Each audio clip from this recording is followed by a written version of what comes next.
Bonjour. En fait, cette vidéo est enregistrée et programmée à l'avance parce que ce samedi, il y a une journée de pratique à Paris et que je serai là-bas pendant que vous regarderez cette vidéo.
Dai sai geta puku muso fukudeni shibu nyurai kyo kodo shoshujo. Grands et merveilleux sont les vêtements de l'éveil, sans forme et pourtant recouvrant toutes choses. Je déplie ainsi l'enseignement du Bouddha pour sauver tous les êtres. Grands et merveilleux sont les vêtements de l'éveil, sans forme et pourtant recouvrant toutes choses. Je déplie ainsi l'enseignement du Bouddha pour sauver tous les êtres.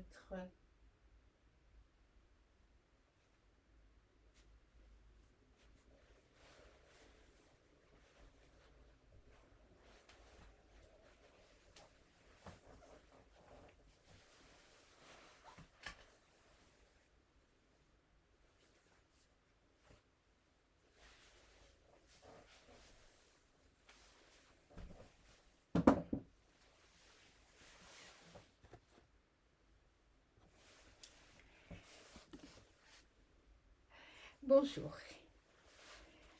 Donc aujourd'hui, on va continuer dans la lumière. Moi, c'est vrai que c'est un thème qui me parle beaucoup et j'aimerais qu'on avance encore un petit peu dans cette lumière, dans toute la lumière. J'ai parlé l'autre fois le texte, j'ai cité un extrait d'un texte de Maître Dogen qui nous parle de la lumière merveilleuse. Et j'ai trouvé une autre traduction qui me plaît beaucoup, c'est la lumière radieuse. La lumière radieuse des Bouddhas qui se trouve dans chaque brin d'herbe et qui emplit tout l'univers. Alors, ceci posé, il me semble que la question pourrait être comment est-ce que cette lumière merveilleuse, ou cette lumière radieuse plutôt, comment est-ce que cette lumière radieuse s'articule-t-elle avec notre vie humaine? Qu'est-ce que nous en faisons, ou plus exactement, qu'est-ce qu'elle fait de nous? Alors, je voudrais lire un extrait d'un texte de Maître Dogen, toujours un chapitre du Shobogenzo qui s'appelle Komyo, la lumière radieuse. Un jour, le grand maître Yunmen s'adressa à l'assemblée des moines et dit « Chaque personne sans exception a la lumière radieuse. Pourtant, quand vous essayez de la voir, vous ne la voyez pas, elle est complètement invisible. Qu'est-ce que c'est cette lumière radieuse de chacun ? Aucune réponse ne vint de l'audience. Alors il parla pour eux. La salle des moines, la salle des Bouddhas, la cuisine, la porte du monastère. En fait, tous les lieux où nous sommes sont la lumière radieuse. Maître Dogen poursuit. Quand ce grand maître dit « Chaque personne sans exception a la lumière radieuse », cela ne veut pas dire que cette lumière va apparaître dans notre futur, ni qu'elle était dans notre passé, ni qu'on puisse l'observer dans le présent. Vous devez entendre clairement ce qui est dit. Chaque personne a originellement la lumière radieuse. Rassemblés des centaines ou des milliers de Yunmen, ils diront la même chose à l'unisson, parce que ce que dit Yunmen n'est pas seulement un discours personnel, c'est ce que la lumière radieuse de chacun prononce en se déployant et en s'employant de concert avec les autres pour le bien des autres. Donc ce n'est pas Yunmen qui parle, mais à chaque instant, la lumière radieuse de chacun qui se déploie pour le bien de tous les autres. Chaque personne, poursuit Maître Dogen, chaque personne sans exception a la lumière radieuse. Cela signifie donc une personne complète, originellement, à la lumière radieuse. La lumière radieuse est chaque personne et toutes les personnes. Tout le monde déploie et emploie cette lumière radieuse dans toutes les circonstances. Pour cette raison, la lumière radieuse est à l'intérieur de chacun, sans exception. Et chaque lumière individualisée originellement brille à l'intérieur de chaque personne. La lumière est à l'intérieur de chaque personne l'individualise et fait briller sa propre lumière. Ce qui fait que chaque personne, poursuit Maître Dogen toujours, est authentiquement ce qu'il ou elle est. Chaque être est juste comme il est, complètement.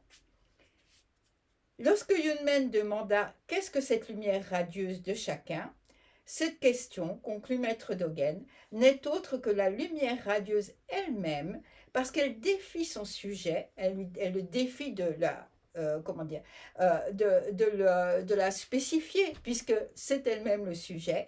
Elle défie son sujet jusqu'au bout. Donc, quand quelqu'un pose cette question de cette façon, lui ou elle a sa propre lumière. Donc, ce fil de la lumière court à travers tout le bouddhisme dès le début, puisque c'est l'étoile du matin qui va faire l'illumination du Bouddha. Et vous savez que j'ai déjà cité, quand le Bouddha parle, ensuite les personnes, les assistants répondent souvent « c'est merveilleux, c'est comme apporter une lampe dans les ténèbres ». La parole du Bouddha est une lumière dans nos ténèbres. Et au Japon, il y a aussi, en plus, on y reviendra j'espère, il y a en plus la lumière douce de la lune, qui est elle-même la lumière et l'éveil. En japonais, je dois faire un détour par le japonais parce que je trouve que c'est ce qui aide à comprendre Komyo, justement, ce titre de lumière radieuse. Donc, il y a deux façons d'écrire, de signifier la lumière. La première façon, qui signifierait lumineux, voilà, quelque chose de lumineux, ça serait d'écrire un petit soleil à côté d'une grande lune. Ah oui, je montre dans l'air, c'est ce qu'on fait toujours comme ça pour expliquer des kanji. Donc un petit soleil et à côté une grande lune. Ça, c'est Myo, c'est toute la lumière. On a toute la lumière d'un coup qui existe, le soleil et la lune. Et l'autre façon s'écrit avec trois traits comme ça qui partent vers l'extérieur et qui sont soutenus par quelque chose qui signifie être en hauteur. Et ça, c'est le ko de Komyo. Et le ko, pour moi, ces trois traits qui partent comme ça un peu dans tous les sens, représentent les rayons du soleil. On avait toute la lumière qui existe et ensuite on a aussi toute la lumière agissante, en fait, la lumière qui est mise en œuvre. Cette lumière qui, comme disait Maître Dogen, fait pousser les branches et les feuilles. Donc quand on met ce ko de lumière agissante avec ses rayons de soleil à côté de Myo, le petit soleil et la grande lune, on a la lumière radieuse. C'est Komyo, cette lumière radieuse originelle qui brille à l'intérieur de chacun, qui illumine notre vie, qui est notre nature de Bouddha, qui est sans doute le visage originel que nous avons avant notre naissance, et qui est tout l'univers, qui est à l'intérieur de nous et qui est à l'extérieur de nous. Nous sommes Komyo, et Komyo, c'est tout l'univers, la terre, les mers, les montagnes et les brins d'herbe. Maître Dogen dit « La lumière radieuse que chacun a, sans exception, se rapporte à chaque individu particulier. Cette personne individuelle, à l'intérieur de qui une personne individuelle brille complètement. » Alors ça c'est intéressant parce qu'on va entrer dans une série de retournements. Aujourd'hui ce ne sont pas des paradoxes, mais ce sont des retournements comme ceci, parce qu'on a vu que chaque personne et toutes les personnes ont la lumière radieuse. Elle n'est pas moi, elle n'est pas à moi, elle est chaque personne complète. Retournement, néanmoins, elle est aussi, à travers la mise en œuvre dans ma vie, avec tous les autres, une lumière individualisée, unique. Je ne peux pas dire tout le monde possède la lumière merveilleuse et moi aussi, donc voilà, il n'y a plus rien à faire. Parce que notre vie consiste, et c'est la réponse à un petit peu la question que je posais au tout début, notre vie consiste à individualiser cette lumière radieuse. On sait que pour Maître Dogen, elle va s'actualiser à travers la pratique à chaque instant. Cette lumière est présente en nous, elle est nous, mais à notre tour, nous devons faire tourner en quelque sorte la roue du Dharma et mettre ce soi véritable en œuvre. Alors c'est l'histoire dont j'ai déjà parlé, mais je reviens encore. L'histoire du vieux cuisinier qui fait sécher des champignons en plein soleil sur le toit de la cuisine. Et le jeune moine Dogen passe et lui dit « Pourquoi est-ce que vous faites cela ?» Sous-entendu, laissez donc ce travail à quelqu'un d'autre de plus jeune. Et le vieux cuisinier répond « Les autres ne sont pas moi. » Parce que voilà, ma vie, c'est ma pratique. Et que ce soit zazen, aller cuisiner, travailler avec l'ordinateur, vous occuper des enfants et tout ça, tout cela, c'est dans ma vie mettre en œuvre cette lumière merveilleuse. Les autres ne sont pas moi, c'est la lumière merveilleuse qui ne m'appartient pas, mais il m'appartient de l'actualiser dans ma propre vie. J'incarne cette lumière merveilleuse, elle m'est complètement invisible, et pourtant, et là on repasse d'un côté à l'autre, et pourtant, néanmoins, chaque être est juste comme il est, complètement, juste comme cela. Nous sommes déjà complets, et il n'y a rien à chercher, il n'y a rien à rejoindre. La lumière radieuse, pas même la lumière radieuse, emplit tout l'univers. Donc, dès que je regarde d'un côté et que je pense, parfait, tout est complet, je me trompe. C'est ma lumière merveilleuse, c'est à moi de l'individualiser, de la mettre en œuvre. Mais si j'attrape cette idée, tout dépend de moi, je dois faire quelque chose, eh bien je me trompe parce qu'elle est toujours déjà là, elle ne va pas apparaître. Moi et tout l'univers, tout est déjà complet et parfait. Cette lumière radieuse emplit tout l'univers. Alors, le contraire de la lumière, bien sûr, c'est l'obscurité. Et dans les enseignements, c'est l'ignorance. Et cette obscurité s'appelle non-lumière. Mu mio. Ce mio, le petit soleil et la grande lune. Mu mio, c'est la non-lumière. Quand on a enlevé complètement toute la lumière, que toute la lumière a disparu. Mais on a vu déjà Mu, ce Mu de Joshua avec son châle à couper en deux. On a vu déjà Mu. Et nous, c'est, comment dire, ce mot, c'est un nom, c'est vrai, mais c'est un nom ouvert. C'est pas un nom fermé. C'est un nom qui, comment dire, qui peut changer, qui peut se transformer. Quand je suis dans l'ignorance, dans l'obscurité de cette lumière radieuse, tout est obscur. Et je reste enfermée dans mon monde créé, dans mon monde humain, dans ce monde, dans la séparation, dans les jugements, etc., etc. Mais ensuite, je peux me rendre compte que même là, même dans cette non-lumière, même dans cette obscurité, en fait, je suis dans la lumière radieuse. Et parce que tout est lumière radieuse, et ça inclut ma propre ignorance et ma propre obscurité. Et à ce moment-là, on a mio, je trouve ça rigolo, c'est non, non-lumière. Donc on met les deux mots ensemble, deux négations, ça fait un positif. Donc mio, c'est la non-non-lumière, et à ce moment-là, c'est l'illumination. Alors, ce rapport entre la lumière et l'obscurité, il est important parce que tant qu'on voit lumière et obscurité comme deux, on n'est pas dans la lumière radieuse, justement, celle qui englobe tout. Maître Dogen dit la lune brille dans l'obscurité. Il faut qu'il y ait l'obscurité pour qu'on voit la lumière de la lune. La lune, quand on la voit dans la journée, dans le ciel bleu, on la voit, mais elle ne brille pas vraiment. Donc il nous faut l'obscurité pour voir la lumière. Et il dit que c'est à travers notre pratique de zazen que nous voyons mieux notre obscurité. Comme quand on apporte une petite lampe dans une pièce obscure ou dans un lieu très obscur, alors il y a une lumière qui se crée et puis l'obscur est encore plus obscur, si je peux dire. Et de même, Maître Dogen nous dit, avec la lumière dans laquelle nous entrons à travers Zazen, avec cette lumière en nous qui se développe, qui s'ouvre, eh bien nous voyons mieux notre obscurité. Et ça, c'est très important parce que nous pouvons comprendre que cette obscurité fait aussi partie de la lumière.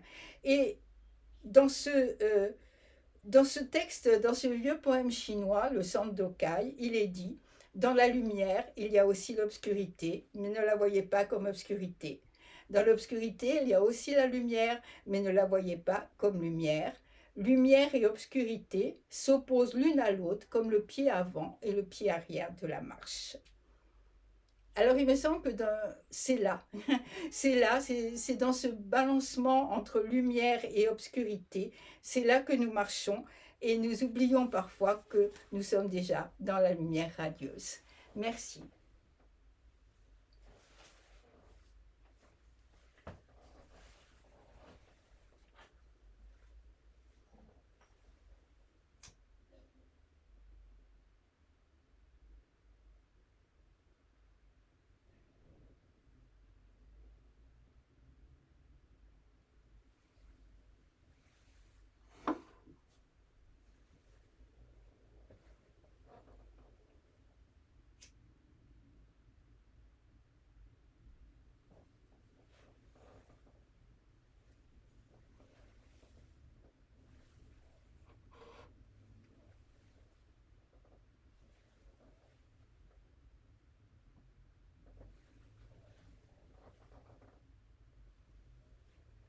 Mu par le vœu de sauver tous les êtres, j'irai toujours prendre refuge dans le Bouddha, le Dharma, la Sangha, jusqu'à ce que je parvienne à l'éveil parfait.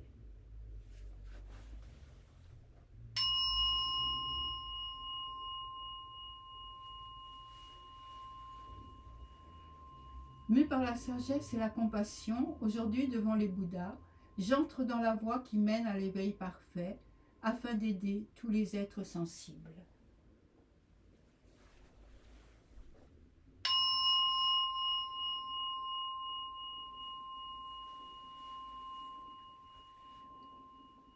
Tant que demeurera l'espace, tant que demeureront les êtres sensibles, puissais-je moi aussi demeurer pour soulager les malheurs du monde.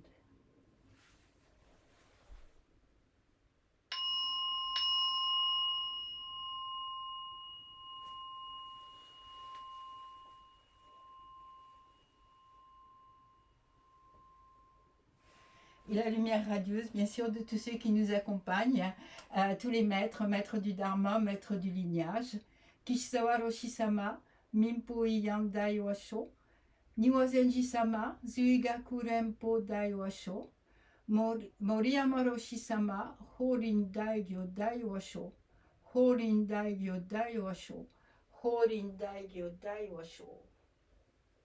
Et bien sûr, la lumière merveilleuse de tous les bodhisattvas et de Jizo-sama. Om Kaka Kabisanma Esoaka, Om Makakelaya Soaka, Jizo-sama, Oyo gozaimasu. Merci beaucoup et un très bon week-end dans la lumière radieuse.